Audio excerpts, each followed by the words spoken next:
ভগবান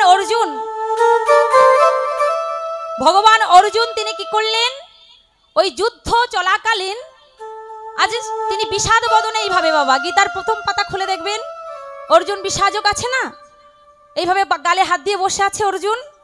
ভগবান গিয়ে বললেন, অর্জুন সখা তুমি এমন করে বসে আছো কেন, তোমাকে দেখে খুব চিন্তিত মনে হচ্ছে। শোনো শোনো কৃষ্ণ, আমি তোমাকে অনুরোধ করে বলছি, তুমি এই কুরুক্ষেত্রের যুদ্ধ বন্ধ করো, কেননা আমি আর এই যুদ্ধ করতে পারছি না, তুমি বন্ধ করো, আমি তোমাকে অনুরোধ করছি। সখা কি হয়েছে তোমার, তোমার সমস্যা কি হয়েছে আমাকে বলো, যুদ্ধ বন্ধ করতে বলছো কেন? আমি আর পারছি না, এই গুরু দ্রোণাচার্যের সঙ্গে যুদ্ধ করতে গিয়ে আমার সারা দেহ কম্পমান হচ্ছে, বারবার আমি মাটিতে লুটিয়ে পড়ে যাচ্ছি, আমি যুদ্ধ করতে পারবো না, তুমি বন্ধ করো, তুমি বন্ধ করো কৃষ্ণ। সখা এ কি বলছো সখা, শোনো আমি তোমাকে একটা কথা বলছি, তুমি শোনো, তুমি এক কাজ করো। বলে কি কাজ? বলে শোনো, তোমার ওই গুরুদেব প্রতিদিন গঙ্গাতে স্নান করতে যায়, তুমি এক কাজ করবে, যখন তোমার গুরুদেব ওই ভোরের বেলা গঙ্গাতে স্নান করতে যাবে, তুমি গিয়ে ওই যখন চোখ বন্ধ করে গায়ত্রী মন্ত্র জপ করবে, তুমি তাড়াতাড়ি করে তার চরণে হাত দিয়ে প্রণাম করবে। তারপরে সখা শোনো, যেই না প্রণাম করবে, তোমার গুরুদেব বলবে, বলো বৎস তুমি কি বর চাও, তুমি কি চাইবে জানো, কি চাইবো? শোনো আমি যা তোমাকে বলে দিচ্ছি তুমি তাই চাইবে। তুমি চাইবে, গুরুদেব আমি জানতে চাই আপনার মৃত্যু দিন কবে। হরি বল হরি বল হরি বল। যেই না এমনই ভাবে বললেন, অর্জুন বাবা তাদের অস্ত্র গুরু দ্রোণাচার্য ছোট থেকে বাবা অস্ত্র শিক্ষা দিয়ে এসেছে, সইতে পারলেন না, চিৎকার করে বলে উঠলেন, সখা সখা রে বলো না সখা, তুমি এমন করে বলো না, অমন করে বলো,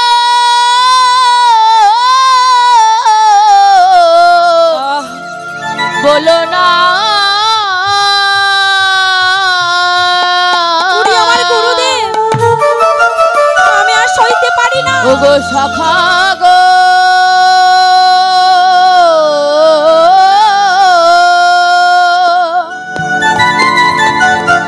আমি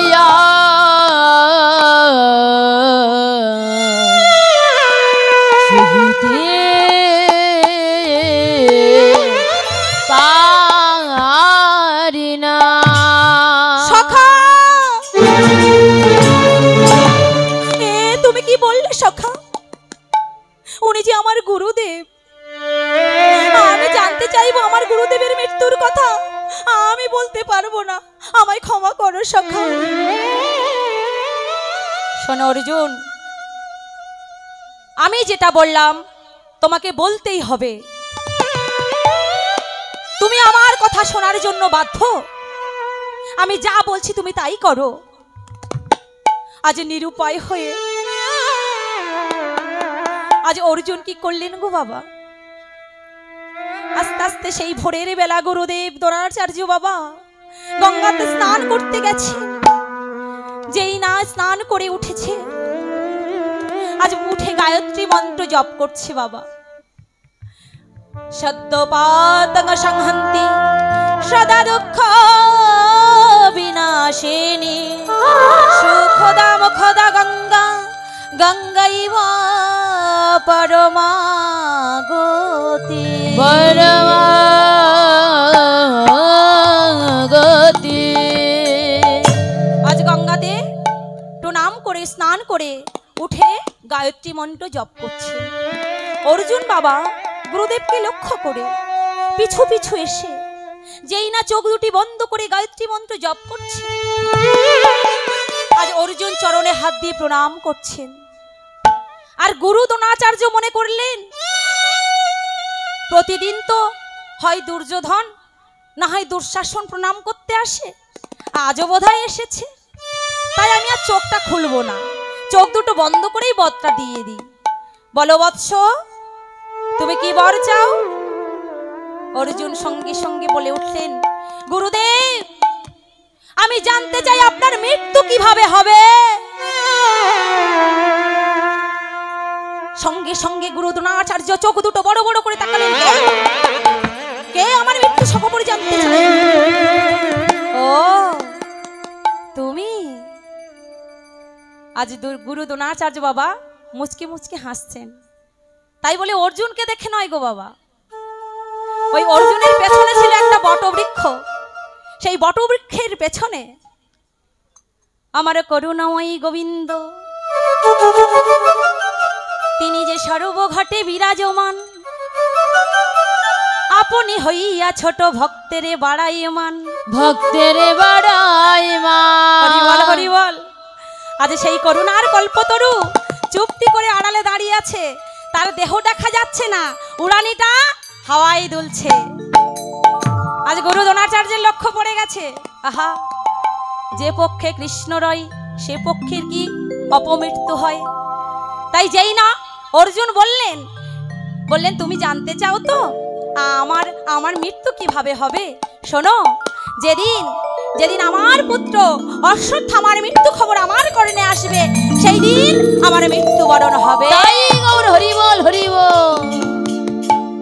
এবার অর্জুন চলে গেলেন, যুদ্ধ আরম্ভ হয়ে গেল। আজ ভীমের গদার বাড়িতে প্রত্যেকটা জীব আজ রক্তপাত হচ্ছে, কুরুক্ষেত্রের যুদ্ধে ঠুংঠাং আওয়াজ হচ্ছে। আজ অর্জুন যখনই গুরু দ্রোণাচার্যের সঙ্গে যুদ্ধ করতে যাচ্ছে গো মা, তখনই কম্পিত হচ্ছে তার হৃদয়ের মধ্যে। যতবার দ্রোণাচার্যের সঙ্গে যুদ্ধ করতে যায় ততবার মাটিতে লুটিয়ে পড়ে। কৃষ্ণ কৃষ্ণ রে কৃষ্ণ, আমি যে আর পাচ্ছি না কৃষ্ণ, তুমি এই যুদ্ধ বন্ধ করো। ও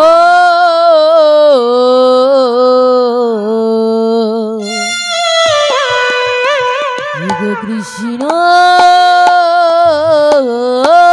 রে, তুমি এই যুদ্ধ বন্ধ করো, আমি যে আর সইতে পারছি না, বারবার আমি মাটিতে লুটিয়ে পড়ছি। আজ যখনই এমনই ভাবে বাবা অর্জুন বারবার পড়ে যাচ্ছে, আজ কি করলেন?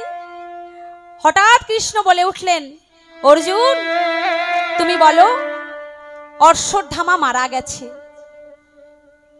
অর্জুন বললেন, এ কি বলছো সখা? ওই তো অশ্বত্থামা যুদ্ধ করছে, আমাকে মিথ্যে বলতে বলছো? আমি পারবো না। কেন? ওমা, ওই যে কুরুক্ষেত্রের যুদ্ধে ইন্দ্রবর্মার একটা পোষা হাতি ছিল না, সেই হাতিটার নাম কিন্তু অশ্বত্থামা। আজ ওই ভীমের গদার আঘাতে হাতিটা প্রাণ ত্যাগ করলো। আর যেই না প্রাণ ত্যাগ করলো, অমনি বলল কৃষ্ণ, অর্জুন বলো অশ্বত্থামা মারা গেছে।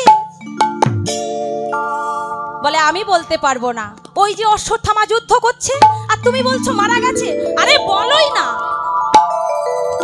ঠিক আছে বাবা। আজ অর্জুন তাই বললেন, অশ্বত্থামা মারা গেছে, অশ্বত্থামা মারা গেছে, অশ্বত্থামা মারা গেছে।